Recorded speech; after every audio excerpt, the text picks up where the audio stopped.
আসসালামু আলাইকুম, সবাইকে আজকের টপিকে স্বাগতম। আজকে আমরা শিখব কি করে একটি মিশ্র ভগ্নাংশকে অপ্রকৃত ভগ্নাংশে রূপান্তর করতে হয়। এক্ষেত্রে আমরা দুটি পদ্ধতি অনুসরণ করতে পারি, একটি সাধারণ পদ্ধতি আর একটি গ্রিডের সাহায্যে।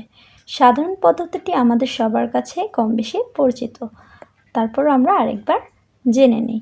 সাধারণ পদ্ধতিতে ধরা যাক একটি ভগ্নাংশ 2/3/7, 2/3/7। এখন এই ভগ্নাংশটিতে আমরা দেখতে পাই এটি একটি মিশ্র ভগ্নাংশ। মিশ্র ভগ্নাংশ চেনার উপায় কি?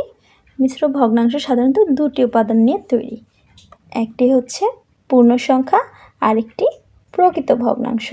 একটি পূর্ণ সংখ্যা এবং একটি প্রকৃত ভগ্নাংশ মিলে মিশ্র ভগ্নাংশ তৈরি হয়।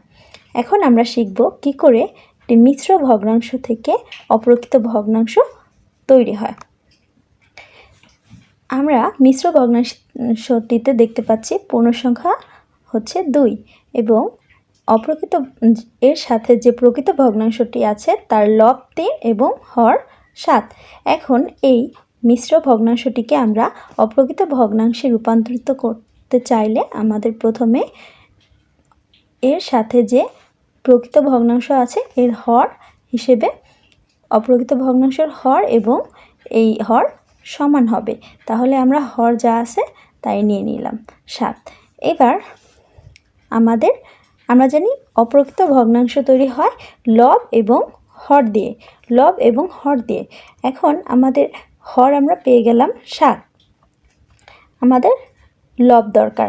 লবের ক্ষেত্রে আমরা এই প্রকৃত ভগ্নাংশের যে হর আছে 7, এটাকে দিয়ে পূর্ণ সংখ্যা 2কে গুণ করব। সো আমরা পেলাম 7 গুণ 2।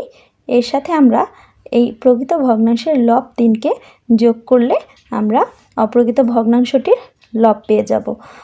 তো আমরা এখানে 7 গুণ 2 14, এর সাথে 3 যোগ করলে আমরা পাচ্ছি 17, মোট 17/7। তাহলে এই 2 এর 3/7 এর যে আমরা অপ্রকৃত ভগ্নাংশটি পাবো সেটি হচ্ছে 17/7।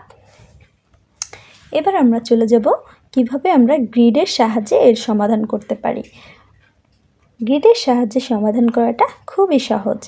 প্রথমে আমাদের দেখতে হবে যে মিশ্র ভগ্নাংশটিতে পূর্ণ সংখ্যাটি কত। আমরা দেখতে পাচ্ছি মিশ্র ভগ্নাংশটিতে পূর্ণ সংখ্যা 2 এবং যে প্রকৃত ভগ্নাংশটি আছে সেটি হচ্ছে 3/7। এখন এই 2 মানে কি? 1 আর 1 2। তার মানে এখানে কয়টি পূর্ণ সংখ্যা রয়েছে? এখানে 2টি পূর্ণ সংখ্যা রয়েছে।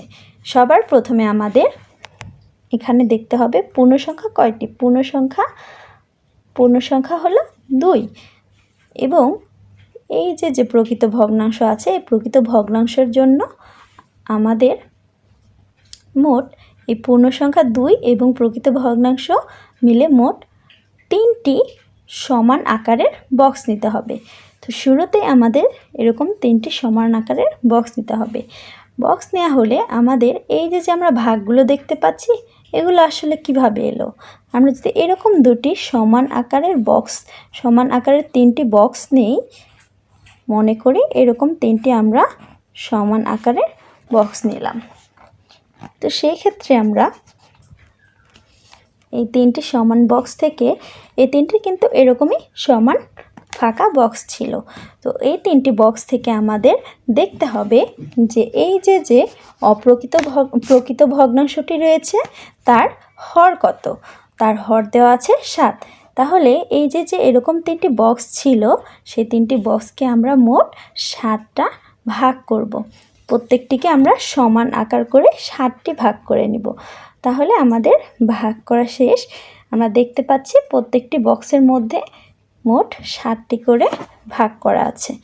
এই 7 ভাগ থেকে আমরা যদি প্রথমে পূর্ণ সংখ্যার দিকে তাকাই, পূর্ণ সংখ্যা 2, তাহলে প্রথম দুটি বক্স থেকে আমরা সম্পূর্ণ ভাগগুলো আমরা নিতে পারবো, কারণ এটি পূর্ণ সংখ্যা। এখন যদি আমি এই প্রকৃত ভগ্নাংশটির দিকে তাকাই তাহলে এখানে দেখতে পাচ্ছি এখানে 7 ভাগের 3 ভাগ আমরা নিতে পারবো। তাহলে এখানে আমরা 7 ভাগ থেকে 3 ভাগ নিয়ে নিব। তাহলে আমরা মোট যে অংশগুলো পাচ্ছি সেই অংশগুলো হচ্ছে এই সম্পূর্ণ বক্সটা 7 ভাগ। এই 7 ভাগ থেকে আমরা মোট 7টা ভাগই নিতে পেরেছি। একইভাবে এই সম্পূর্ণ বক্স থেকে আমরা 7টা ভাগে 7টা ভাগ নিতে পেরেছি। এখান থেকে আমরা মোট 7 ভাগের 3 ভাগ নিতে পেরেছি। এখন আমরা যে অংশগুলো পেলাম এই সবগুলো অংশকে আমরা যোগ করব। সবগুলো ভগ্নাংশকে এবার আমরা যোগ করে দেখতে পাচ্ছি, যোগ করার ক্ষেত্রে দেখতে পাচ্ছি এখানে যে হরগুলো রয়েছে হরগুলো প্রত্যেকটি সমান, সেটি হলো 7। তাহলে আমাদের লসাগু হবে 7। প্রথমে আমরা হরগুলোর লসাগু 7 নিয়ে নিলাম। এবার উপরের সংখ্যাগুলো আমরা যোগ করে মোট পাচ্ছি 17/7। তাহলে এই যে মিশ্র ভগ্নাংশটি ছিল, এই মিশ্র ভগ্নাংশের গ্রিড আকারে যে আমরা ফল পাচ্ছি সেটিও হচ্ছে 17/7। ধন্যবাদ।